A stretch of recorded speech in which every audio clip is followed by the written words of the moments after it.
தமிழில் தான் சொல்லு. தமிழ் என்னையை பார்த்து கொண்டு. இப்போ எங்களுக்கு இந்த சுண்ணாத்துல இந்த குடிநீர் பிரச்சனை வந்து 4-5 மாதத்துக்கு ஏற்பட்டிருக்குது. இதில் வந்து எங்களுக்கு ஒரு மெல்லிய படிவம் தான் இருந்தது.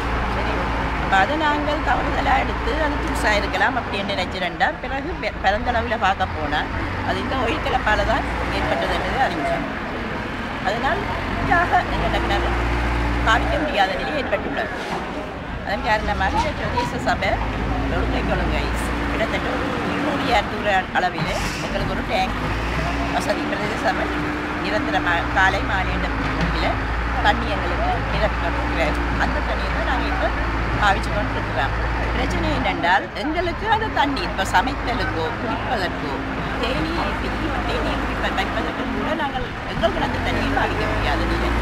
அந்த தண்ணியை எவ்வளவு பொதுவாக நாங்கள் 6 பேர் கொண்ட குடும்பம்.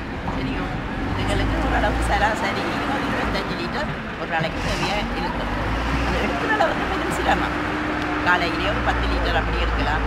பிறகு மதியம் எடுக்க வேண்டிய அந்த அளவுக்கு எடுக்கிறதுக்கு வெறும் சிரமப்பட்டு தான் நாங்கள் இதை செய்து கொடுக்குறோம். இதுக்கு எல்லா விதமான நிறுவனங்கள் எல்லாரும் மென்ஷன் எடுத்து இன்னும் நிரந்தர தீர்வுகளுக்கு கிடைக்கவில்லை இதுவரையில். இப்போ பத்திரிக்கை மூலம் அறிஞ்சோம் இந்த இது தன்மை வந்து 12 ஆண்டுகளுக்கு தொடரப்போகிறது. இப்போ மழை காலம் என்னென்ன பார்வைக்கு கொஞ்சம் தண்ணிக்கு கொஞ்சம் தெளிவாக இருந்தாலும் அதை இவர்கள் டாக்டர்ஸ் நர்ஸ் செய்யணும். அதை பிறவாக பாதிக்க வேண்டாம். சிறுவர்களையும் வைத்திருக்கிறோம் சின்ன பிள்ளைகள். இப்போ எங்களுக்கு அடுத்த கட்ட பயம் என்னென்னா அந்த தண்ணீரிலே இந்த பிள்ளைகள் குடிப்பதால் ஏதாவது தோல் சம்பந்தமான கண் சம்பந்தமான பாதிப்பு ஏற்படுமா? அதை யார் கூட தீர்ப்பதென்று தெரியவில்லை.